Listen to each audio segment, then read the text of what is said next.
నమస్తే, welcome to non stop news. రోజంతా busy ఉన్నారా? న్యూస్ అప్డేట్స్ మిస్ అయ్యారా? డోంట్ వరీ, బ్రేక్స్ లేకుండా బోర్ కొట్టకుండా నాన్ స్టాప్ న్యూస్ ప్రతిరోజు రాత్రి 9 గంటలకు. నేను హిమబిందు, నేను కార్తిక్. వివరాలకు వెళ్దాం. ఏపీ డీజీపీ ద్వారకా తిరుమలరావుకు వైఎస్ఆర్సీపీ నేతలు లేఖ రాశారు. గత 15 రోజులుగా టీడీపీ నేతలు చేస్తున్న దారుణాలపై ఫిర్యాదు చేశారు. తమ పార్టీ నాయకులు కార్యకర్తలపై దాడులు చేస్తున్నారని, ఆస్తులు ధ్వంసం చేస్తున్నారని డీజీపీకి కంప్లైంట్ చేశారు. పోలీసులకు ఫిర్యాదు చేసినా తగిన రీతిలో స్పందించడం లేదని, ప్రాణాలకు హాని ఉన్నదని చెప్తున్నా పట్టించుకోవడం లేదని ఈ లేఖలో ఫిర్యాదు చేశారు.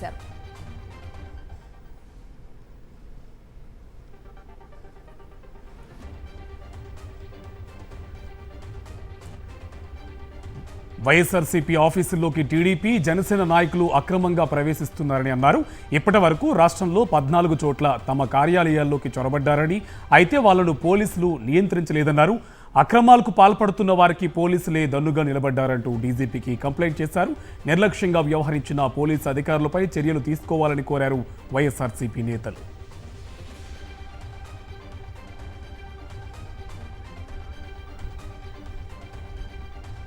రాష్ట్ర వ్యాప్తంగా వైఎస్ఆర్ కాంగ్రెస్ పార్టీ కార్యాలయాల కూల్చివేతకు ప్రభుత్వ పెద్దలు చేస్తున్న కుట్రలకు హైకోర్టు బ్రేక్ వేసింది. తదుపరి ఉత్తర్వులు ఇచ్చేంత వరకు యథాస్థితిని కొనసాగించాలంటూ రాష్ట్ర ప్రభుత్వాన్ని హైకోర్టు ఆదేశించింది. ఈ మేరకు తీర్పును రిజర్వ్ చేసింది. తదుపరి ఉత్తర్వులు ఇచ్చే వరకు స్టేటస్ కో కొనసాగుతుందని ఆదేశాలు జారీ చేసింది ధర్మాసనం.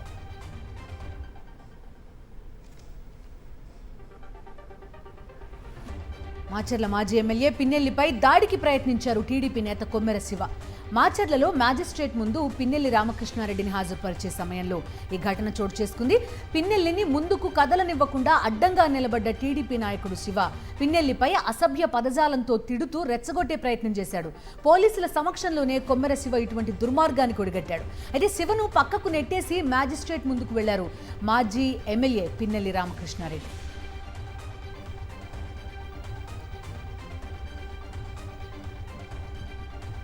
కక్షపూరితంగానే పిన్నెల్లిని జైల్లో పెట్టించారన్నారు వైఎస్ఆర్సీపీ నేతలు. అరెస్టు సమయంలో కూడా ఆయనపై దాడికి కూడా యత్నించారని తెలిపారు. మరోవైపు నిబంధనల ప్రకారమే వైఎస్ఆర్సీపీ కార్యాలయాల నిర్మాణం జరుగుతోందని, ఉద్దేశపూర్వకంగానే ఆఫీసులను కూల్చేస్తున్నారని మండిపడ్డారు. వీటన్నింటిపై న్యాయ పోరాటం చేస్తామన్నారు.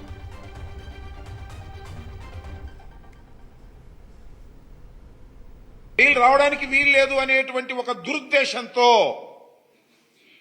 307 కేసు పెట్టారు. 1 కాదు 2 పెట్టారు. ఎవరు పెట్టింది? ఒక పోలీస్ ఆఫీసర్ కంప్లైంట్ మీద పెట్టారు. ఆ పోలీస్ ఆఫీసర్ ఎప్పుడు కంప్లైంట్ ఇచ్చాడు? ఇన్సిడెంట్ జరిగిన 9 రోజులు కంప్లైంట్ ఇచ్చాడు. 9 రోజుల తర్వాత కేసులో పెట్టారు. What is this? అర్థం కావట్లేదు. ఇట్స్ ఫ్యాబ్రికేటెడ్ అని బెయిల్ వచ్చేస్తే రామకృష్ణారెడ్డికి అలా కుదరదు, 307 పెడదాం, అప్పుడు బెయిల్ రాదు అనేటువంటి ఒక దురుద్దేశపూర్వకంగా, కుట్రపూర్వకంగా 307లో 2 పెట్టించారు. ఇది ధర్మమేనా అని అడుగుతా ఉన్నా. తెలుగుదేశం ప్రభుత్వం లేదు, వాళ్ళ ప్రభుత్వానికి సంబంధించిన పోలీసులు అరెస్ట్ చేయటం, అరెస్ట్ చేసిన తర్వాత కూడా ఒక సీనియర్ లీడర్ రామకృష్ణారెడ్డి గారు పోలీస్ ఆధీనంలో ఉంటే, కస్టడీలో ఉంటే ప్రొటెక్షన్ ఇవ్వాల్సిన బాధ్యత పోలీసుల మీద ఉంటుంది. పోలీసులు అరెస్ట్ చేస్తారు, కోర్టులో హాజరు పెడతారు, బెయిల్ ఇస్తారా ఇవ్వరా అది కోర్టు యొక్క విచక్షణ. కానీ పోయే ముందు అక్కడ తెలుగుదేశం నాయకులు రావటం, హేళన చేయటం, దాడి చేయడానికి ప్రయత్నించటం, చివరికి రామకృష్ణారెడ్డి గుద్దాడని దాని మీద మళ్ళీ రాతలు రాయిపీయటం, ఇది ఎంతవరకు సమంజసమో ఈరోజు ఆంధ్ర రాష్ట్ర ప్రజలనే కోరుకుంటున్నారు. ఎన్నికల్లో ప్రజలకు కూటమి ప్రభుత్వం ఇచ్చిన హామీలను నెరవేర్చాలని మాజీ మంత్రి సీదిరి అప్పలరాజు డిమాండ్ చేశారు. పిల్లలను బడికి పంపే తల్లులకు తల్లికి వందనం ఎప్పుడిస్తారో చెప్పాలన్నారు. వ్యవసాయ పనులు ప్రారంభం కావడంతో విత్తనాల కోసం రైతన్నలు ఎదురు చూస్తున్నారన్నారు సీదిరి అప్పలరాజు. ఇదేళ్ల కాలం కూడా ఎక్కడ ఏ రకమైనటువంటి ఆలస్యానికి తావివ్వకుండా ఒక పర్టికులర్ డేట్ పెట్టి, మే నెలలో పలానా తేదీన రైతు భరోసా డబ్బులు వేస్తాం, అక్టోబర్ నెలలో పలానా తేదీన రైతు భరోసా డబ్బులు వేస్తాం, జనవరిలో పలానా తేదీన రైతు భరోసా డబ్బులు వేస్తామని చెప్పి ముందస్తుగానే డేట్స్ అనౌన్స్ చేసి రైతులు ఎవరి దగ్గర చేయి చాచే అవసరం లేకుండా మేము కార్యక్రమం చేస్తాం. ఏపీలో విధ్వంస పాలన కొనసాగుతుంది. ఒకవైపు ప్రభుత్వం వైఎస్ఆర్సీపీపై కక్ష సాధింపు చర్యలకు పాల్పడుతుంటే మరోవైపు టీడీపీ జనసేన నేతలు అరాచకాలు సృష్టిస్తున్నారు. తిరుపతిలోని సత్యనారాయణపురం మాస్టర్ ప్లాన్ రోడ్లో కూటమి నాయకులు చెలరేగిపోయారు. ప్రారంభోత్సవ శిలా ఫలకాన్ని ధ్వంసం చేశారు.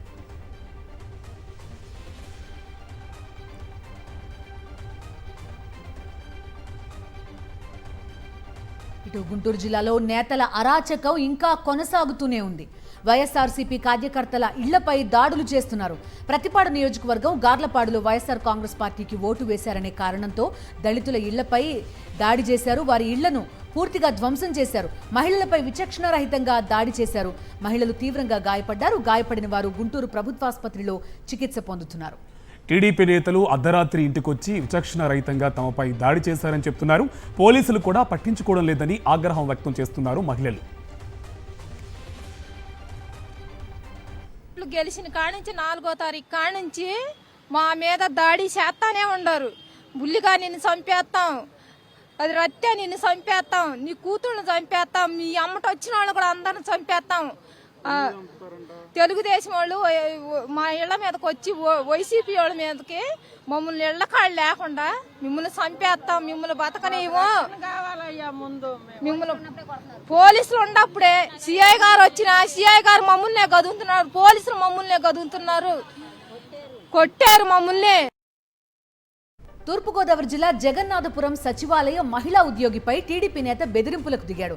మహిళా ఉద్యోగిని ఇంటికి రమ్మని టీడీపీ నేత చంద్రశేఖర్ హుకుం జారీ చేశాడు. ఇంటికి రాకపోతే ఉద్యోగం ఎలా చేస్తావో చూస్తానంటూ బెదిరింపులకు దిగాడు.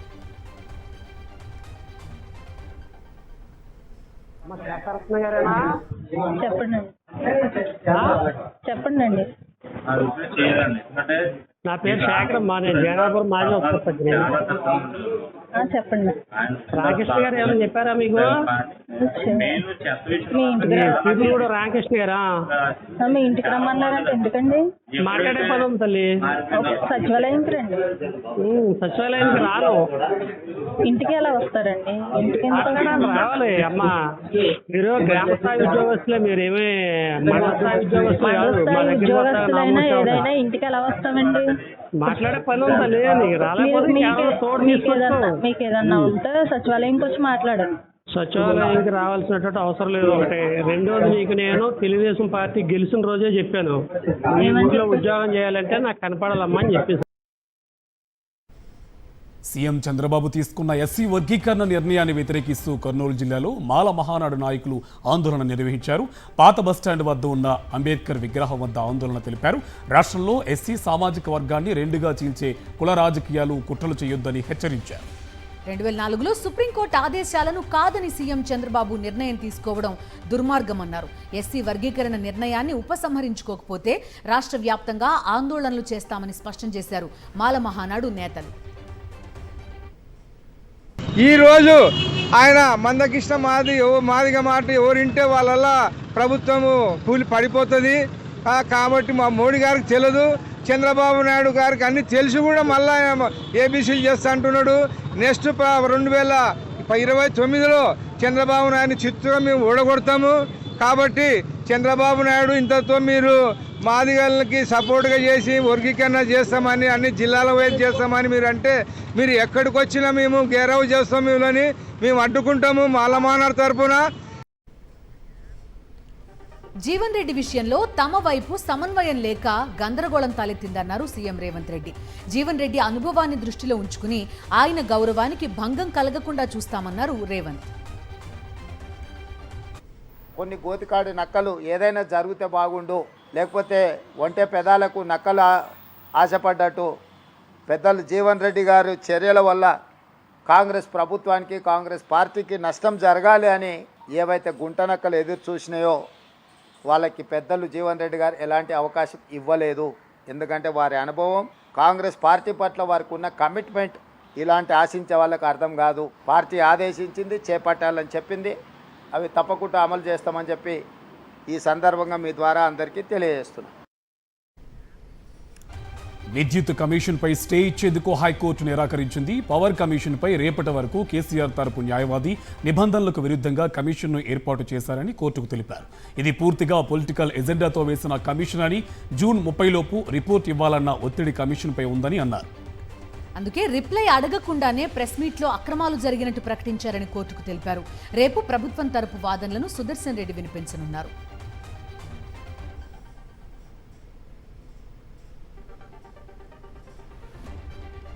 జాబ్ క్యాలెండర్ పేరుతో రేవంత్ సర్కార్ నిరుద్యోగులతో ఆడుకుంటోందని బీఆర్ఎస్ వర్కింగ్ ప్రెసిడెంట్ కేటీఆర్ విమర్శించారు.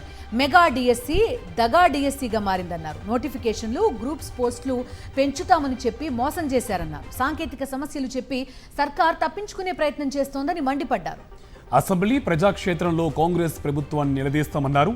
ఈ సందర్భంగా తనను కలిసిన అభ్యర్థులకు, నిరుద్యోగులకు కేటీఆర్ భరోసా ఇచ్చారు. అదేవిధంగా మెగా డిఎస్సి అన్నారు. మొదటి క్యాబినెట్లోనే మెగా డిఎస్సి ప్రకటిస్తామన్నారు.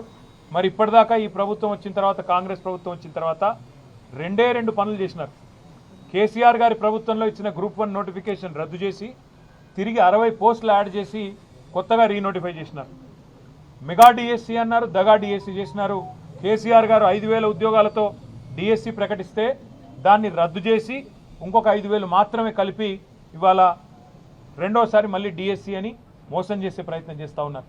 ఇవాళ సాంకేతిక సమస్యలు చెప్పి తప్పించుకునే ప్రయత్నం చేస్తూ ఉన్నారు. కానీ వదిలిపెట్టే సమస్య లేదు. శాసనసభలో నిలదీస్తాం, అదేవిధంగా రాజ్యసభలో నిలదీస్తాం. కళ్యాణ లక్ష్మి చెక్కులు పంపిణీ చేయనీయకుండా ప్రభుత్వం తనను అడ్డుకుంటుందని బీఆర్ఎస్ ఎమ్మెల్యే పాడి కౌశిక్ రెడ్డి మండిపడ్డారు. సీఎం రేవంత్ రెడ్డి ఆదేశాలతో మంత్రి పొన్నం ప్రభాకర్ అడ్డుకుంటున్నారని ఆరోపించారు. కళ్యాణ లక్ష్మి చెక్కులు స్థానిక శాసనసభ్యులు పంపిణీ చేయొచ్చని హైకోర్టు ఆదేశాలు ఇచ్చిందన్నారు కౌశిక్ రెడ్డి. నా నియోజకవర్గంలో కళ్యాణ లక్ష్మి చెక్కులు పంచనివ్వకపోతే నేను హైకోర్టుని అప్రోచ్ అయితే హైకోర్టు నిన్న 2 రోజులు ఆర్గ్యుమెంట్ తర్వాత నిన్న ఆర్డర్ పాస్ చేయడం జరిగింది. ఇది హైకోర్టు ఆర్డర్. నిన్న ఎమ్మెల్యే ఇస్ ఫైనల్, జియోని ఖచ్చితంగా అధికారులు ఫాలో కావాలి.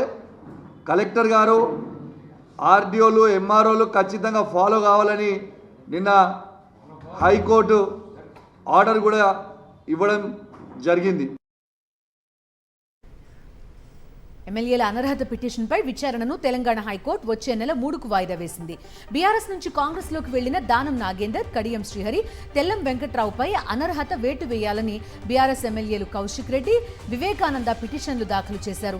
సుప్రీంకోర్టు తీర్పు ప్రకారం పార్టీ మారిన వారిపై అనర్హత వేటు వేయాలని నిబంధనలు ఉన్నా స్పీకర్ పట్టించుకోవడం లేదంటూ పిటిషన్లో పేర్కొన్నారు. కేసును స్వీకరించిన కోర్టు విచారణను వాయిదా వేసింది. పార్లమెంట్ ఎన్నికల్లో బీఆర్ఎస్, బీజేపీ కుమ్మక్కయ్యాయని సీఎం రేవంత్ ఢిల్లీలో ఆరోపించడం విడ్డూరంగా ఉందన్నారు. బీఆర్ఎస్ ఎమ్మెల్యే హరీష్ రావు మెదక్లో బీజేపీని బీఆర్ఎస్ పార్టీయే గెలిపించిందంటూ సీఎం స్థాయి వ్యక్తి గాలి మాటలు మాట్లాడడం సరికాదన్నారు. రఘునందన్ రావు సొంత నియోజకవర్గం దుబ్బాకలోనూ బీఆర్ఎస్ మెజారిటీ సాధించిందని గుర్తు చేశారు. రేవంత్ రెడ్డి స్వగ్రామం కొండారెడ్డిపల్లెలో బీజేపీకి మెజారిటీ వచ్చిందని, రేవంత్ రెడ్డి అక్కడ బీజేపీకి కాంగ్రెస్ ఓట్లు మళ్లించారా అని ప్రశ్నించారు.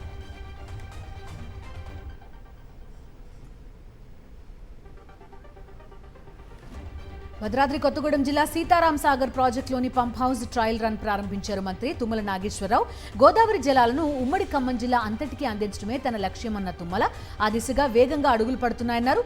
త్వరలోనే ఏనుకూరు లింక్ కెనాల్ ద్వారా వైరా ప్రాజెక్టుకి సాగునీరు తీసుకెళ్తామని మంత్రి తుమ్మల తెలిపారు. కాంగ్రెస్ ప్రభుత్వంలో కొత్తగూడెం పట్టణానికి తాగునీటి కష్టాలు తీరిపోనున్నాయని రెవెన్యూ, గృహ నిర్మాణ శాఖ మంత్రి పొంగులేటి తెలిపారు.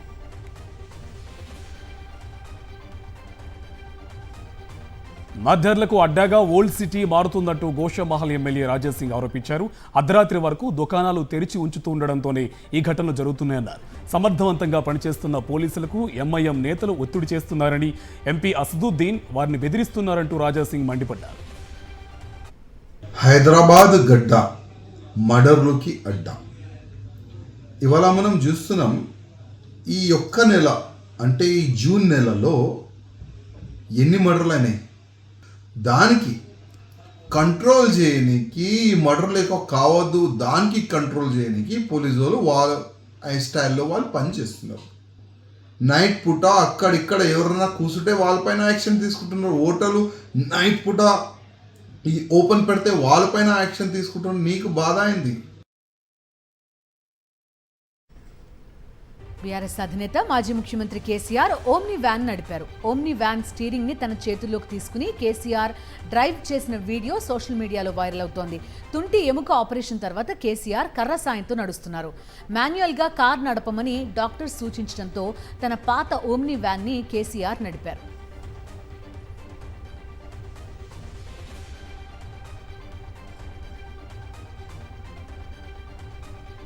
తెలంగాణలో ఉపాధ్యాయుల బదిలీ పదోన్నతుల ప్రక్రియను విద్యాశాఖ పూర్తి చేసింది. ఇందులో ఎస్జిటి బదిలీలు మినహా మిగిలిన ప్రక్రియను ఈ నెల 8న మొదలు పెట్టగా నేటికి కంప్లీట్ చేసింది. పదవీ విరమణకి 3 సంవత్సరాలలోపు ఉన్నవారికి బదిలీ నుంచి ప్రభుత్వం మినహాయింపు ఇచ్చింది. పండిట్ పీఈటీ పోస్టులని అప్గ్రేడ్ చేసింది. గతంలో కోర్టు కేసులతో ఎక్కడైతే ప్రక్రియ ఆగిపోయిందో అక్కడి నుంచే కొనసాగించింది. అయితే ఈ బదిలీలు పదోన్నతులకు టెట్తో సంబంధం లేకుండా ముందుకెళ్లింది. ప్రస్తుతం జరుగుతున్న పదోన్నతులు బదిలీలో 18,942 మంది టీచర్స్కి ప్రమోషన్ లభించింది. సెకండరీ గ్రేడ్ టీచర్ నుండి స్కూల్ అసిస్టెంట్గా 17,072 మందికి పదోన్నతి లభించగా స్కూల్ అసిస్టెంట్ నుంచి హెడ్ మాస్టర్గా 1870 మందికి పదోన్నతి లభించింది. దుండిగల్లో ఉన్న ఎంఎల్ఆర్ఐటీ ప్రిన్సిపల్ వేధింపులపై విద్యార్థి సంఘాలు ఆందోళనకు దిగాయి. విద్యార్థిని పట్ల ప్రిన్సిపల్ దురుసుగా ప్రవర్తించారని ఆరోపించారు. గత 4 నెలల నుంచి ప్రిన్సిపల్ టార్గెట్ చేసి మరీ వెంటపడుతున్నాడని తెలిపారు. ప్రిన్సిపల్పై యాజమాన్యం వెంటనే చర్యలు తీసుకోవాలని డిమాండ్ చేశారు. ఇక్కడ ప్రిన్సిపాల్ సారు ఆమెని సెక్సువల్గా హరాస్మెంట్ చేస్తుండు. సెక్సువల్ హరాస్మెంట్ చేస్తుండు. గత 4 మంత్స్ నుంచి ఇది 3rd టైం. రీసెంట్గా మళ్ళీ ఇంకోసారి ఇదే సిచ్యువేషన్ క్లాస్లో కూర్చొని ఒక బెంచ్ మీద ఒక గర్ల్ ఒక బాయ్ కూర్చొని అసైన్మెంట్ రాస్తుంటే ప్రిన్సిపాల్ సార్ వాళ్ళని బయటికి పిలిచి రూమ్లోకి పిలిచి నువ్వు ఏం చేస్తున్నావు, నువ్వు అమ్మాయినా, నీకు లిమిట్స్ ఉన్నాయా, నేను నీ మీద చేసి మాట్లాడుతున్నా ఏమనుకుంటావు అని అంటుండు ప్రిన్సిపాల్ సార్. మా సిస్టర్ ఏమంటుందంటే సార్ని సస్పెండ్ చేయాలంటుంది. కాకినాడ జిల్లాలో డయేరియా ప్రబలిన ప్రాంతాల్లో నీటిలో ఈకోలి బ్యాక్టీరియా ఉన్నట్టుగా గుర్తించారు అధికారులు. తాగునీటిలో మురుగు, పక్షులు, జంతువులు, మనుషుల మలం కలిస్తే ఈ బ్యాక్టీరియా వస్తుందని అధికారులు చెప్తున్నారు. ఇప్పటికే జిల్లాలోని కొమ్మనాపల్లి, బెండపూడి, వేట్లపాలెంలో 230 డయేరియా కేసులు నమోదు కాగా 2 మృతి చెందినట్టుగా అధికారులు ధృవీకరించారు. మరోవైపు వాటర్ శాంపిల్స్ను విశాఖలోని రీజనల్ హెల్త్ ల్యాబొరేటరీకి పంపించిన అధికారులు ట్యాంకుల క్లోరినేషన్తో పాటు ఇంటింటా సర్వే చేస్తున్నారు.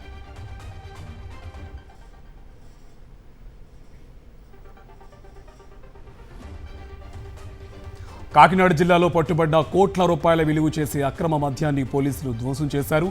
గత 2 ఏళ్లుగా సెబ్ అధికారులు, సివిల్ పోలీసులు నమోదు చేసిన 1406 కేసుల్లో 32,000 లీటర్ల మద్యం నాటుసారా పట్టుబడింది. వీటిని జిల్లా ఎస్పీ సతీష్ కుమార్ సమక్షంలో కాకినాడ రూరల్ ఎన్టీఆర్ బీచ్ దగ్గరలో రోడ్ రోలర్తో తొక్కించి ధ్వంసం చేశారు పోలీసులు.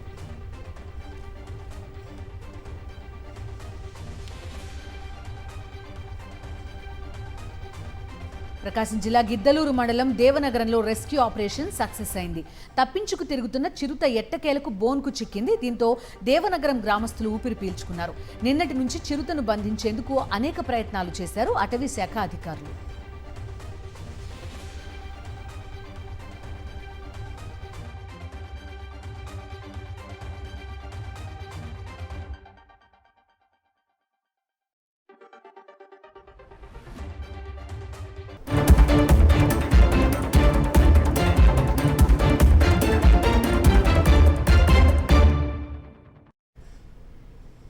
జాతీయ వార్తలు చూద్దాం. 18వ పార్లమెంటు తొలి సమావేశంలో ఉభయ సభలను ఉద్దేశించి రాష్ట్రపతి ద్రౌపది ముర్ము ప్రసంగించారు.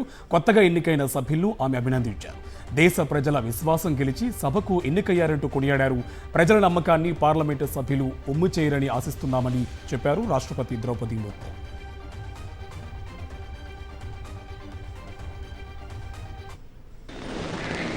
देश सेवा और जन सेवा का ये सौभाग्य बहुत कम लोगों को मिलता है। मुझे पूरा विश्वास है आप राष्ट्र प्रथम की भावना के साथ अपना दायित्व निभाएंगे, 140 करोड़ देशवासियों की आकांक्षाओं की पूर्ति का माध्यम बनेंगे। मैं श्री ओम बिरला जी को लोकसभा के अध्यक्ष की गौरवपूर्ण भूमिका के निर्वहन के लिए शुभकामनाएं देती हूँ। కాంగ్రెస్ నేత రాహుల్ గాంధీని లోక్సభలో విపక్ష నేతగా గుర్తిస్తున్నట్టుగా ప్రకటించారు స్పీకర్ ఓం బిర్లా.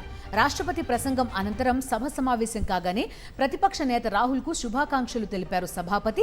10 ఏళ్ల తర్వాత లోక్సభలో కాంగ్రెస్ పార్టీకి ప్రతిపక్ష హోదా దక్కింది. ఈ మేరకు జూన్ 9వ తేదీ నుంచే రాహుల్ను ఎల్ఓపీగా పరిగణిస్తూ లోక్సభ సెక్రటేరియట్ నోటిఫికేషన్ జారీ చేసింది.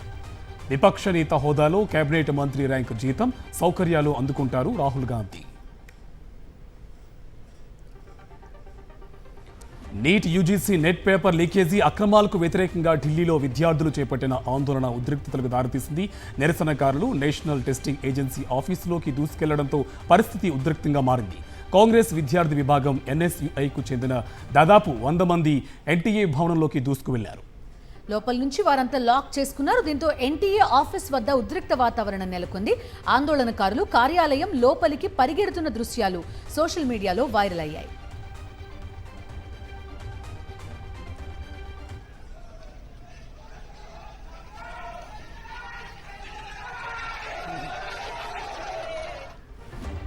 నీట్ పేపర్ లీకేజ్ కేసులో తొలి అరెస్ట్ చేసింది సిబిఐ. బీహార్ రాజధాని పట్నాలో 2 కస్టడీలోకి తీసుకున్నారు. దర్యాప్తు సంస్థ అధికారులు మనీష్ ప్రకాష్, అశుతోష్ను అరెస్ట్ చేసి స్పెషల్ కోర్టులో హాజరుపరిచారు. పట్నాలోని ఒక బాయ్స్ హాస్టల్లో లీక్ అయిన నీట్ పేపర్ ఆన్సర్ షీట్తో అభ్యర్థులకు ప్రిపరేషన్ చేయించినట్టుగా వీరిపై ఆరోపణలున్నాయి.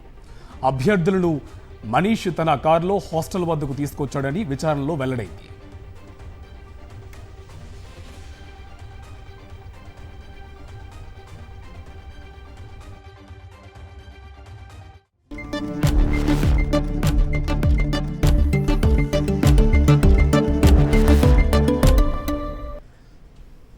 బిజినెస్ అప్డేట్స్ చూద్దాం. స్టాక్ మార్కెట్లు రోజు రోజుకు కొత్త రికార్డులు సృష్టిస్తున్నాయి.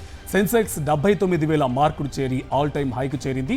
అదేవిధంగా నిఫ్టీ సైతం 24,000 మార్కులు తాకింది. చివరకు సెన్సెక్స్ 569 పాయింట్ల లాభంతో 79,243 పాయింట్ల వద్ద ముగిసింది. నిఫ్టీ 175 పాయింట్ల లాభంతో 24,044 పాయింట్ల వద్ద ముగిసింది.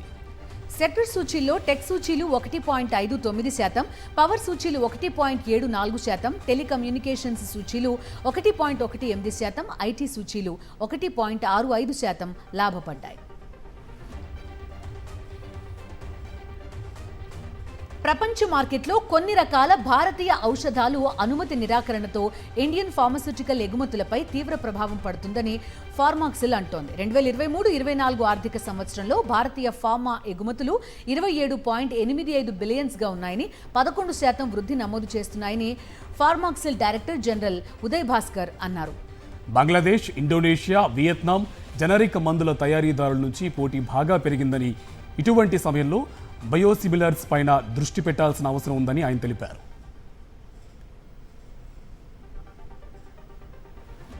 ఎయిర్ ఇండియా ఎక్స్ప్రెస్ తాజాగా స్ప్లాష్ సేల్ను తీసుకొచ్చింది. 883 రూపాయలకే విమాన టికెట్లు ఇస్తున్నట్టు కంపెనీ ప్రకటించింది.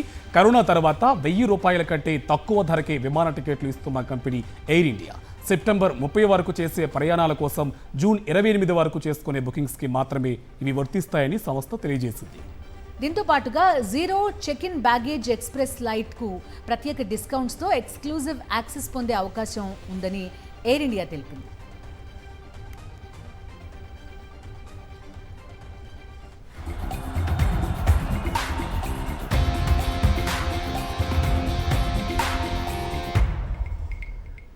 స్పోర్ట్స్ డీటెయిల్స్ చూద్దాం. భారత్లో జరుగుతున్న T20 వరల్డ్ కప్ సెమీఫైనల్ మ్యాచ్లో ఇంగ్లాండ్ టాస్ గెలిచి బౌలింగ్ ఎంచుకుంది. దీంతో టీమిండియా బ్యాటింగ్కి దిగింది. ఈ మ్యాచ్లో గెలిచిన జట్టు ఫైనల్లో దక్షిణాఫ్రికాతో తలపడింది.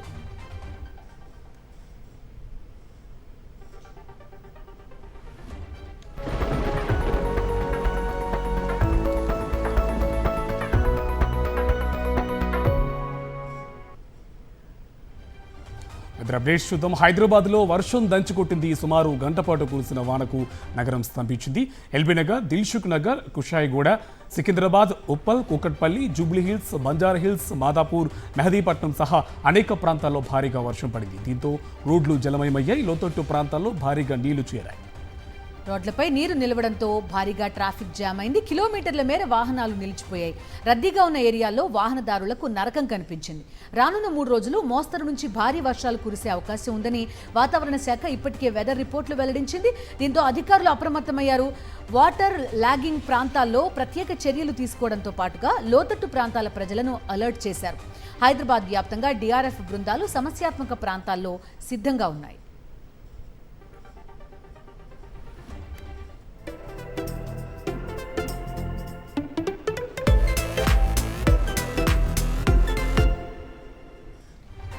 అనంత్ అంబానీ, రాధికా మర్చెంట్ వివాహ ఆహ్వాన వీడియో వైరల్గా మారింది.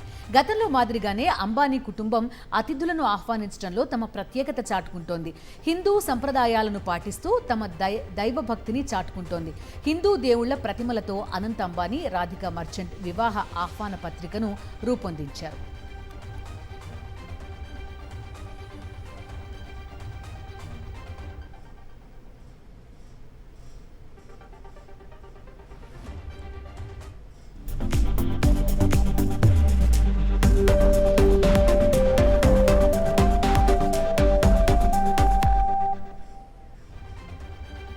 కల్కి సినిమా ప్రపంచవ్యాప్తంగా విడుదలై ప్రేక్షకుల నుంచి పాజిటివ్ టాక్ తెచ్చుకుంటుంది. తెలుగు రాష్ట్రాలతో పాటు పలుచోట్ల స్పెషల్ షోలు వేశారు. హైదరాబాద్లోని ప్రసాద్ ఐమాక్స్లో కల్కి సినిమా చూడడానికి వచ్చిన ప్రేక్షకులు సందడి చేశారు. ఐమాక్స్లో కల్కి సినిమాలోని బుజ్జి కారును చూసిన ప్రేక్షకులు అద్భుతంగా ఉందంటూ ప్రశంసిస్తున్నారు.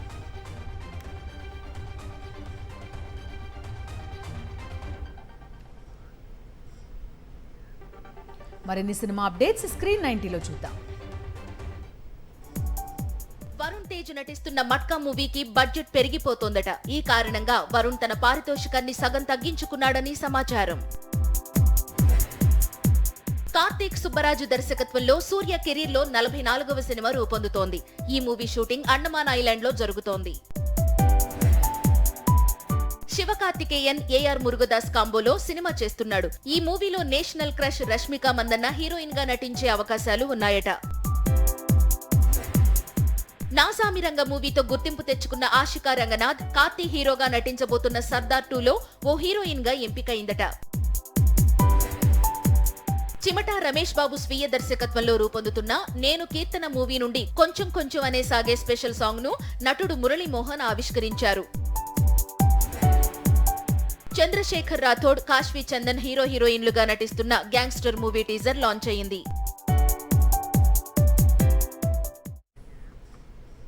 ఇవి ఇప్పటివరకున్న నాన్ స్టాప్ న్యూస్ అప్డేట్స్.